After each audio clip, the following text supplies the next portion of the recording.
A very good morning to you, ladies and gentlemen. Oh, almost lost my shoe. What would my mother say? A very good morning to you, ladies and gentlemen, Your Excellencies, distinguished guests. My name is Eleni Jokos. I am a correspondent for CNN. I'm absolutely delighted to be with you today. What we are going to be seeing is, with that fact that we are on the brink of greatness, I want you to picture this. A single market worth $3 trillion, 1.2 billion people being able to move freely. No tariffs, no trade barriers. The ability to trade and move freely across the continent. It is a vision that had been discussed by our predecessors, that had been dreamed of by many people before us. And we are the generation that will be able to implement this. And I'm not saying that we're very close to this, perhaps we are. We still have to embark on a lot of reform. We've got to make sure that there's coordinated action in terms of regulation, that there's something that we can actually draw across the board to make the movement of goods easier, doing business easier across Africa, something a lot of CEOs keep telling me about, that it's very difficult if you want to expand, moving into other territories, infrastructure deficits, power deficits. But the people in this room are going to be the ones that can perhaps ensure that we see this change. So, ladies and gentlemen, our very first panel discussion this morning, making a single market work for African businesses. Our first panelist that I'd like to call on, we have His Excellency the President of Rwanda, Paul Kagame. So.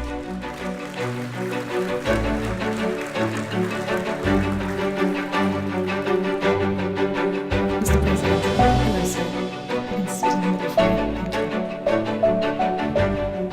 you. Her Excellency the President of Ethiopia, Sahle Work Zude.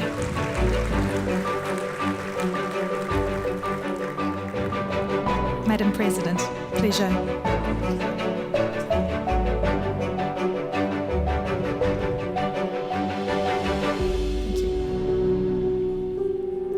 Philippe Leroux, Chief Executive Officer at the IFC.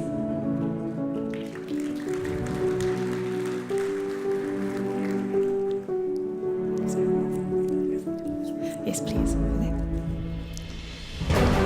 Naguib Sawiris, Chairman of Erascom Investment Holding and Chairman of La Mancha Holding. Thank you. Abdul Samad Rabiu, Chairman and CEO of the Bua Group.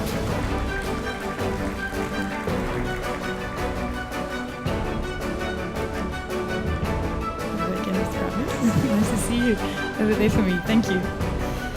And we have Carlos Lopez, the Honorary Professor at the University of Cape Town and Visiting Fellow of the University of Oxford, as well as former Executive Secretary at UNECA. Thank you, Carlos.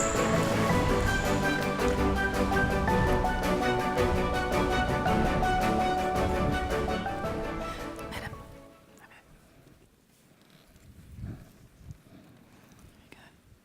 Your microphone.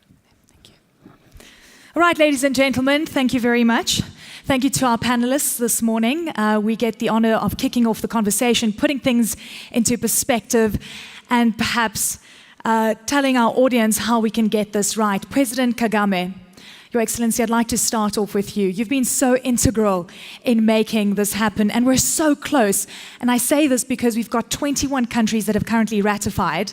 22 have actually ratified, but 21 have actually passed it through Parliament. So we're really close because we only need 22 countries.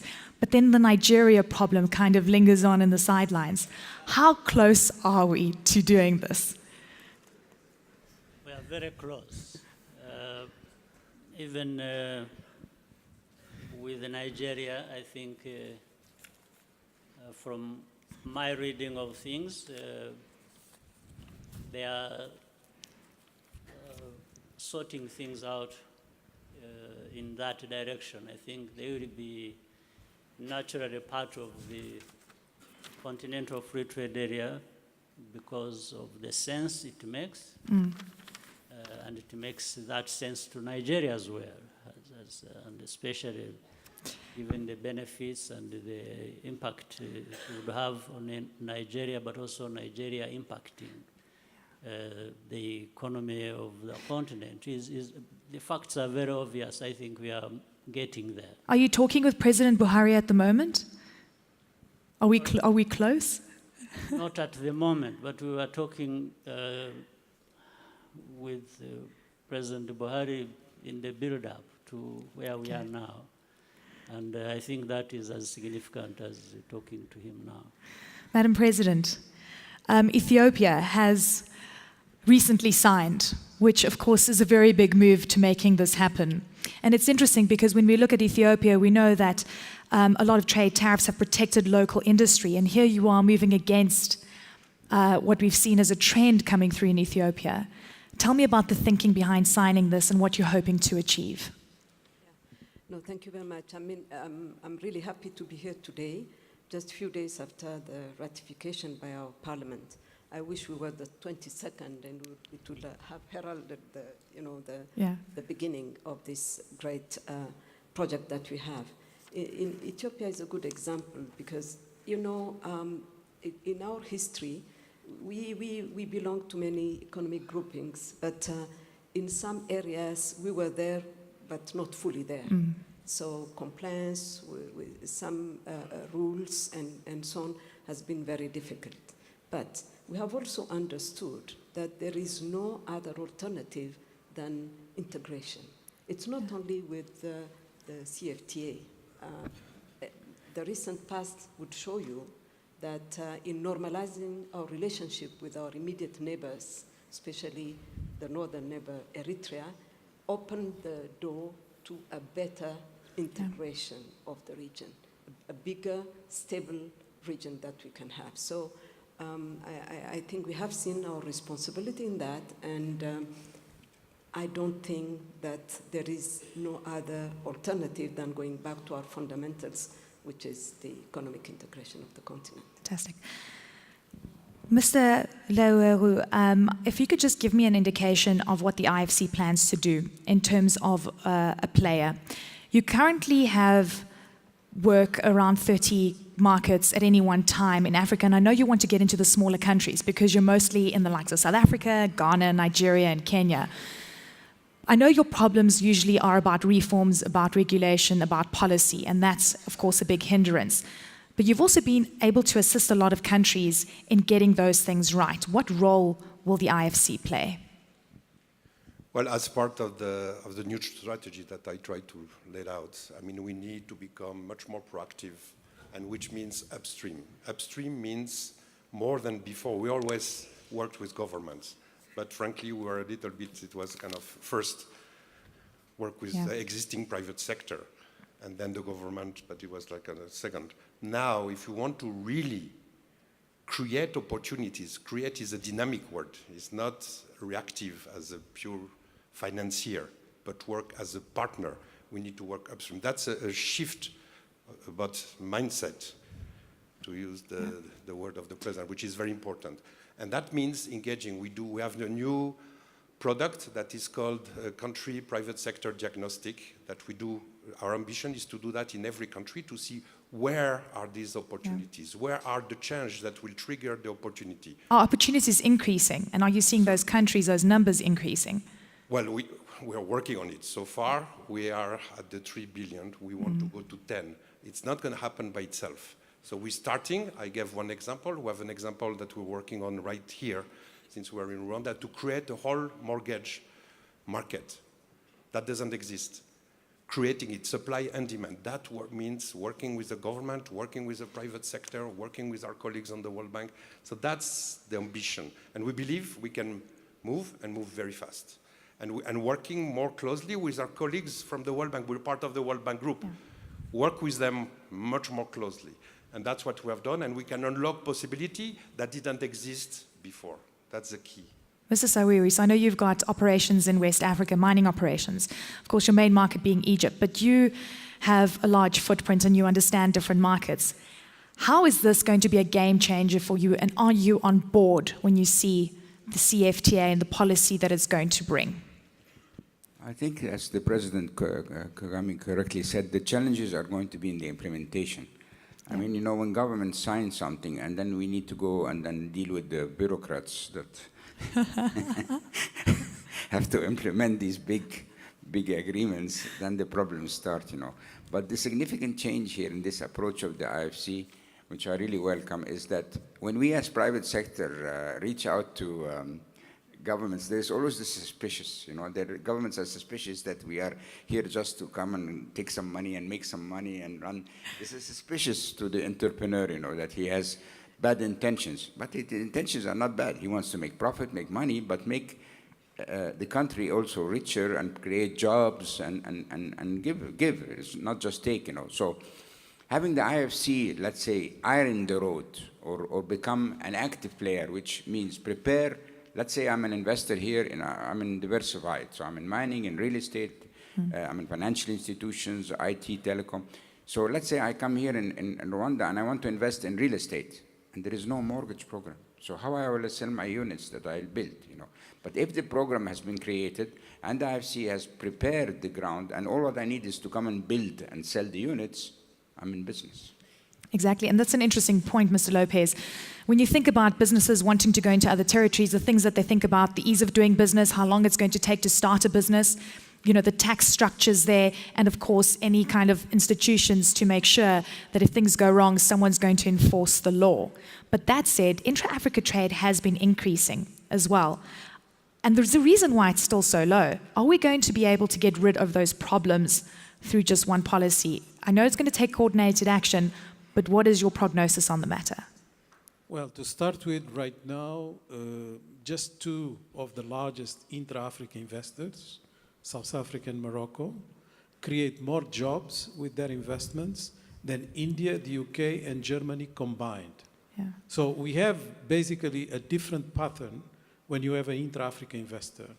We also have another very important indication that the intra-Africa trade is basically on value addition, whereas the Africa trade with the rest of the world is mostly commodity driven. So we need the value addition. And there is a reason for it. It's because you constitute value chains when you do this type of investments. But of course, the challenge of implementation. Let's just give one example. It takes up to 700 hours to process documentation in some African borders. It costs about $2,500 a day to process documentation for import and export in some countries. So this is unacceptable. We have issues of trade facilitation, but we also have issues of just logistics. The logistics of exporting from Africa to another African country is really brutal. It costs more to get the goods to Mombasa from here than it costs from Mombasa to China. Wow. And this is just not possible to continue.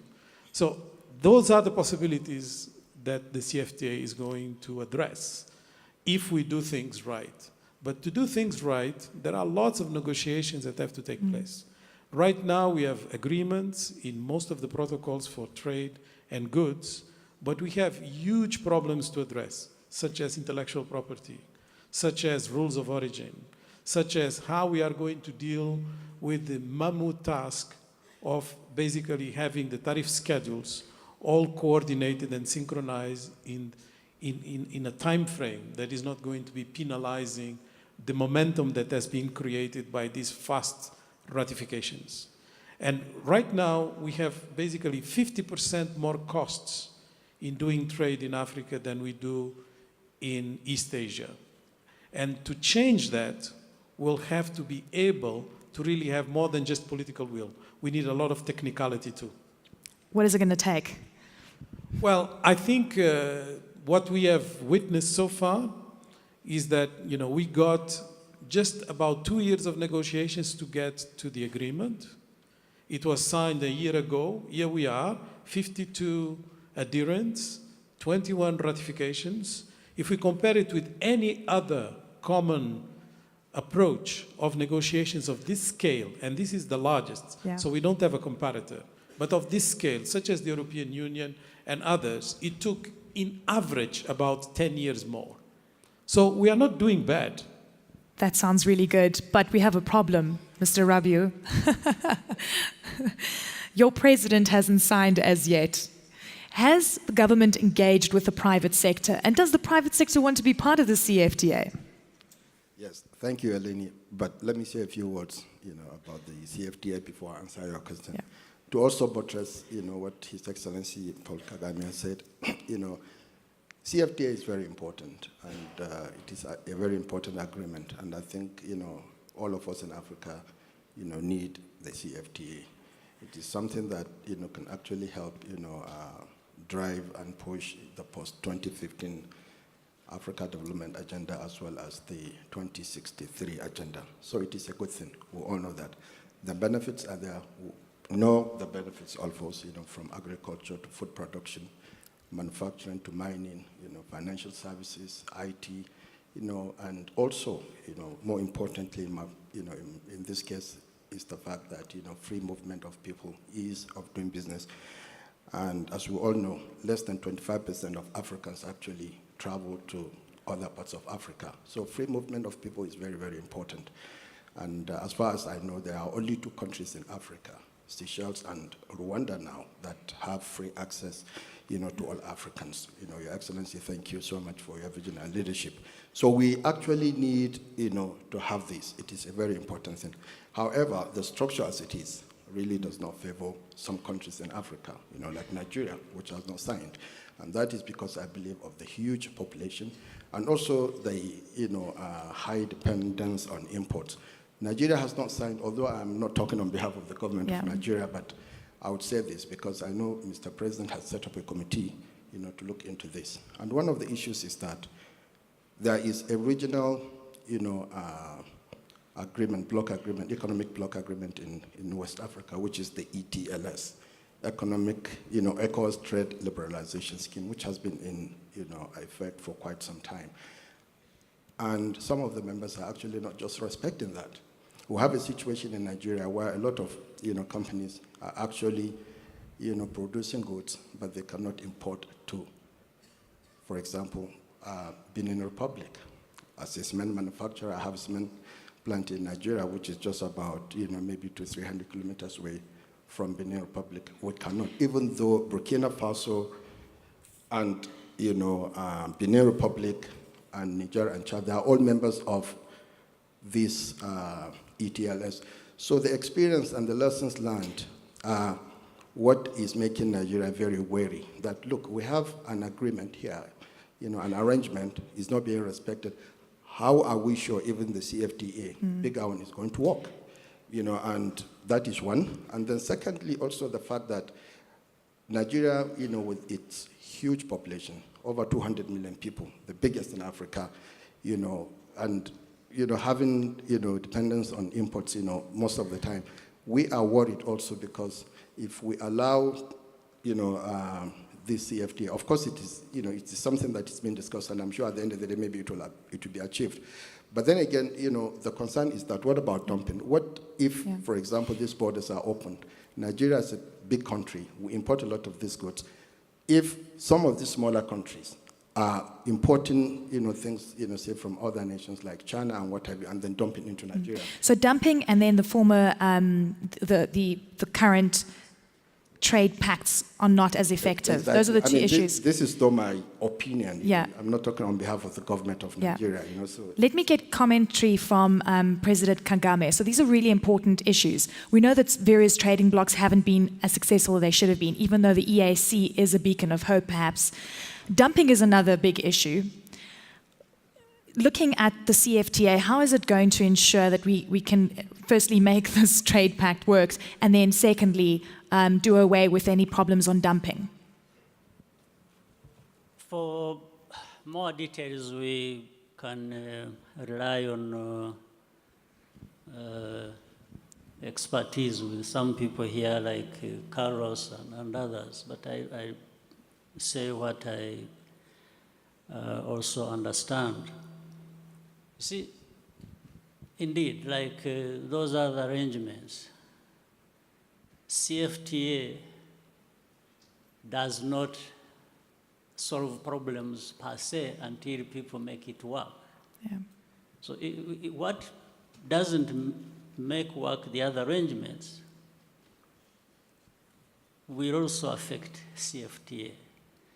But CFTA is there so that those areas and people where things have worked, it's continued progress. Now, so we shouldn't hold on to the CFTA and say it won't work just because something else has not worked, because it has worked in some places and for some people. So let's continue forward so that for those it is not working, we can also, or they can also be brought on board, and they need to attend to some of those things affecting them so that they realize the benefits that are there to be realized. So I think we don't expect to put a mechanism or something in place and just expect it to work. No, it needs an effort. People will have to do or to undertake certain things so that things work for them. What is not being questioned here is the benefit of those other organizations, whether they are sub-regional or otherwise, or the CFTA. There is no question. Nobody is saying that this is not the right way to go. Nobody is saying that this is not going to give us benefits. Actually, it is the only way to go if you want to maximize on the benefits and opportunities and for the development of our continent. So we just have to make it work. And we know how to make it work. But we are also aware of the challenges that have to be dealt with. There's got to be political will as well, right? And that's really important. Political will is in everything. Yes, Carlos mentioned a while ago about technical aspects of doing things. This is real, this is a must. But political will allows things that must work to work. This is the whole thing. Political will must come first. Yes. Madam President, Ethiopia is one of the fastest growing economies on the continent. It's awful low base, many people say, but you're starting to see movement on the manufacturing side of things. Agriculture is doing much better.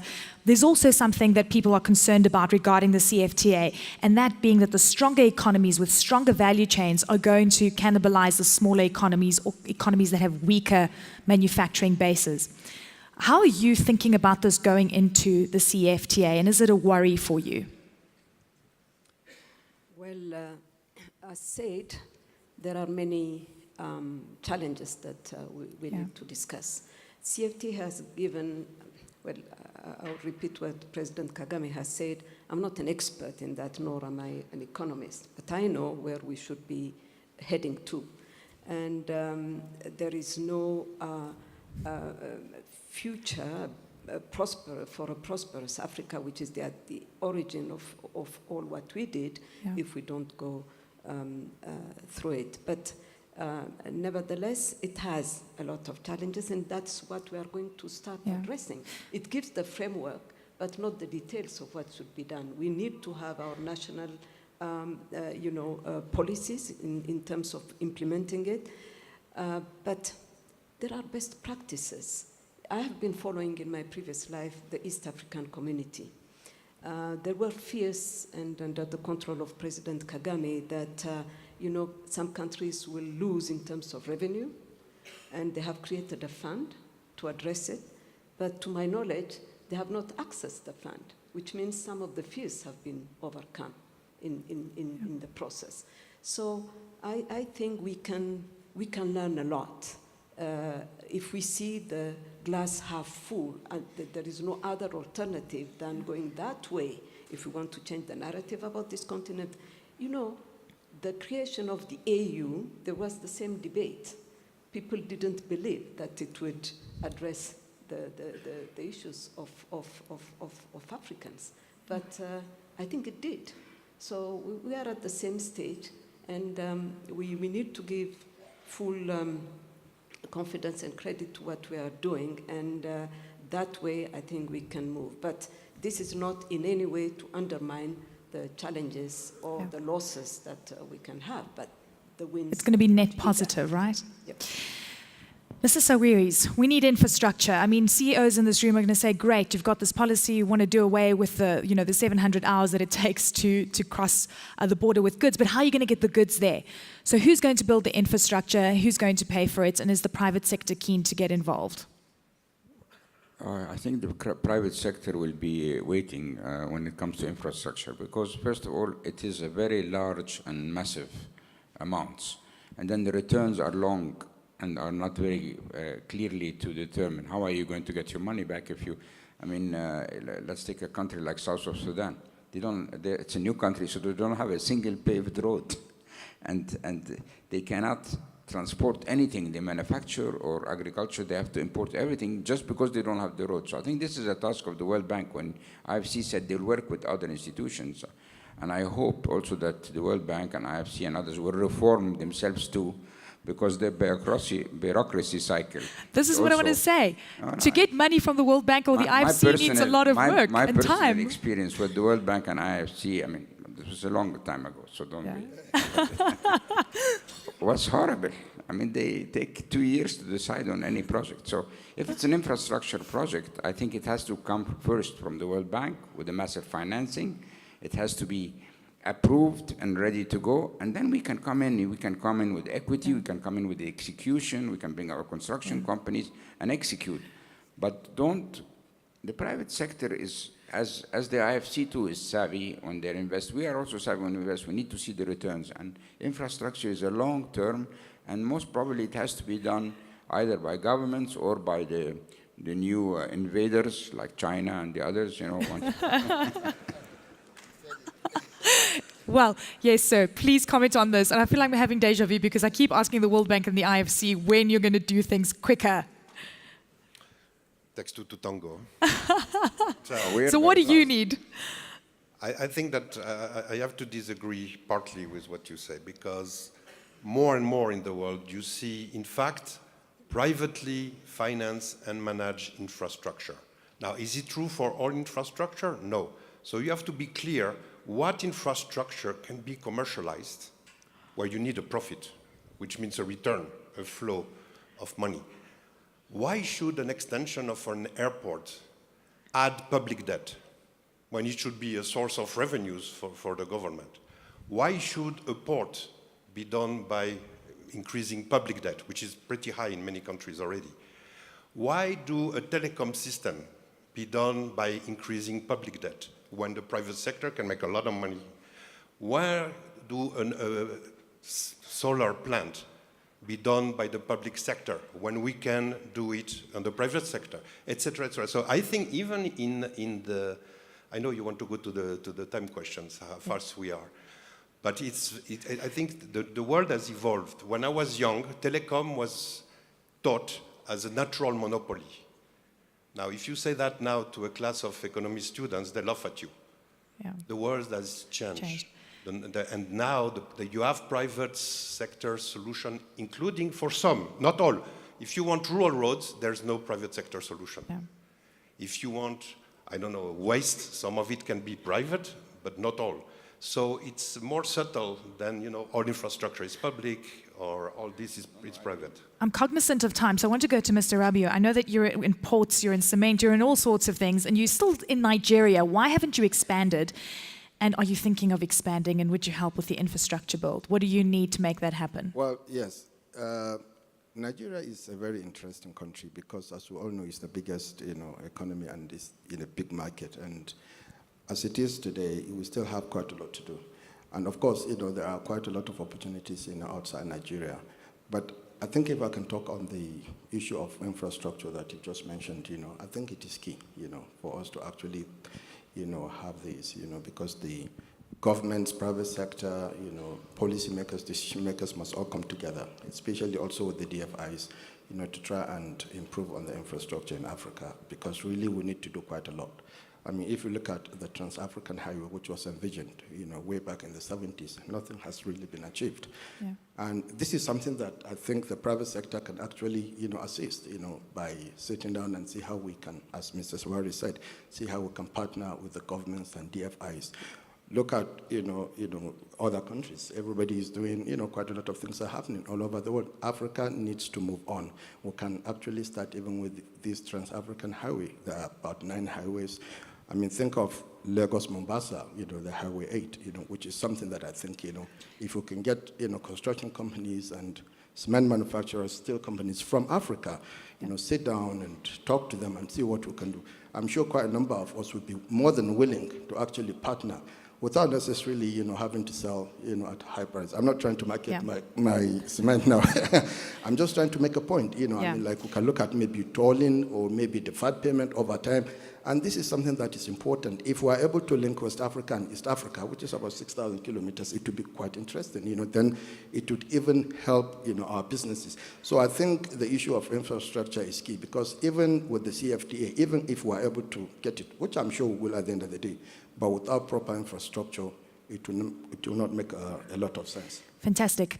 President Kagame, the busiest port between Uganda and Rwanda is currently under construction, so it's been closed. And we've actually seen the impact of businesses saying, well, we can't get trucks through and so forth. So this is a big question that a lot of people have been asking. Is there anything we need to worry about between Uganda and Rwanda? Can you clarify for us? Because we were talking about having political will having political will with your neighbors is going to be of paramount importance. Absolutely. I think that explains the point in the sense that the problem is not the road or the road being constructed. The problem is politics. Really? Behind that, you have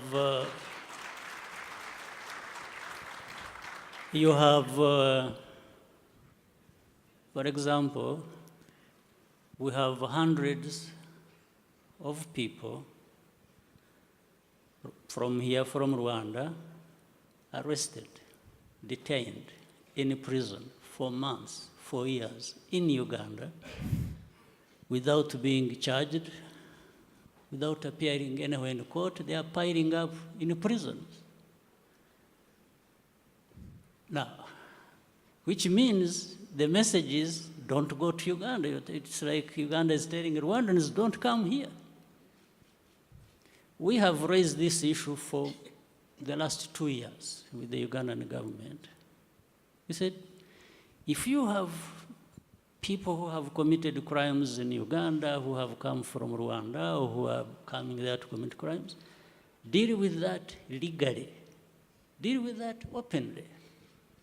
At least that's minimum. You can imagine, not only have they not been treated through the legal process, they have not even been given consular access. Even ambassadors, diplomats cannot go to visit these people because some of them are locked up in places that are not known. We have engaged with Uganda for the last 2 years talking about that. But we are getting nowhere. We've brought it up with many of our friends who have talked to all of us. It doesn't lead us anywhere. So, but let me not stay on that. So that's one part. The other part, I'm sure maybe some of the business people who were affected are in this room.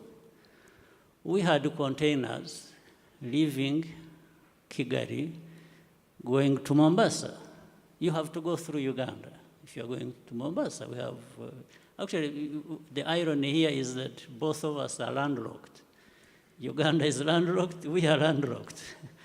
But for us, when it is that route, we face double the problem of being landlocked because Uganda landlocks us. The containers of minerals that were leaving Rwanda, going through Mombasa, were held in Uganda for 5 months. Wow. And when we were asking, first of all, we checked here, the revenue people and others had cleared the containers. They contacted their counterparts in Uganda. They actually told them there is nothing. They have cleared them.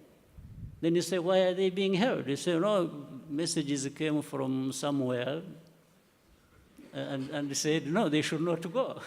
This is an investor, a foreign investor. He's not even Rwandan. He's a company from Germany.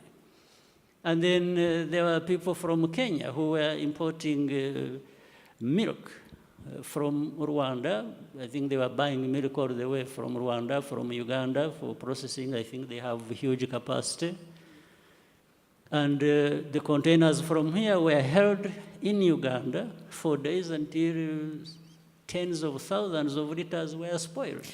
And we've been bringing up this. No. So that is the background. But for what is happening at the border, we have 3 border points that connect us with Uganda or through Uganda. It is only one that actually is not working to the full capacity. Maybe it is at about 20, 30% because of that construction that is being talked about. And we hope that in the next few weeks, maybe not even months, that should be working. So when this happened, at the time there was this other problem taking place, then it grew up into a much bigger problem. And so this is where we are. So politics is what is behind it rather than actually anything else. Thank you for being so open with us, President Kagame. And this is very interesting because you've got, politics getting involved in an economic, standoff perhaps. I mean, is there retaliation that is happening, do you think, at the borders? I mean, you were talking about containers being held. And then when you see this as an example of what could possibly play out, if there isn't political will with your neighbors or even regionally, it's an example of how things can go wrong within a trade agreement, correct? Yeah, that's going to be there. It has to be attended to. I'll give many examples. When we had actually the actual meeting, the CFTA summit here, those who followed the news, 2 days after I went to Uganda, I was visiting Uganda, and you know what had taken me there? It is actually to address this particular program I was talking about. I went to see the head of state, the president of Uganda, to say, what is this? Why is this happening?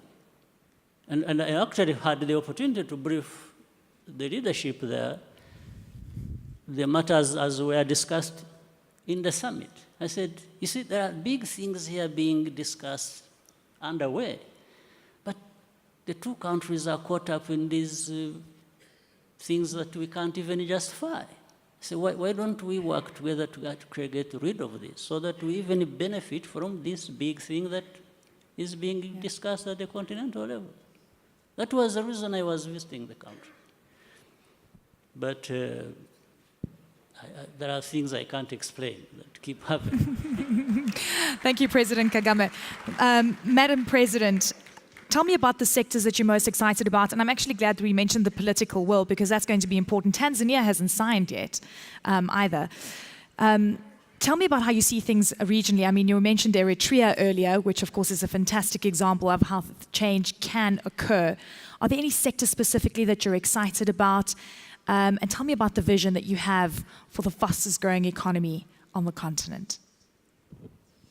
Yeah, well, the ambition that we have is to maintain that growth, of course, which has been there for the last decade, but for also have, building the new Ethiopia on that basis. But as I have said earlier, the reality is that there is a limit to whatever you can do when you are limited within your national borders, which borders have been inherited, artificial as far as Africa is concerned. If we have in our constitutive act that we abide to the colonial borders, not because we like it, it's because there was no other alternative, but we know that it is obviously artificial. So moving forward, I think in whatever we do, and especially when we have these challenges nowadays that knows no border, no frontier, that doesn't have any passport to cross from one to the other, I think the coming together is really fundamental. So for Ethiopia, what is interesting is as much as we concentrate in the local and domestic politics, because it's a new era that we have entered into. We have the same bold vision for the region. And that region has been lagging behind as when you compare it to West Africa and even the East African communities that I have mentioned earlier. The Horn of Africa and that part of the continent should be in a position to move faster.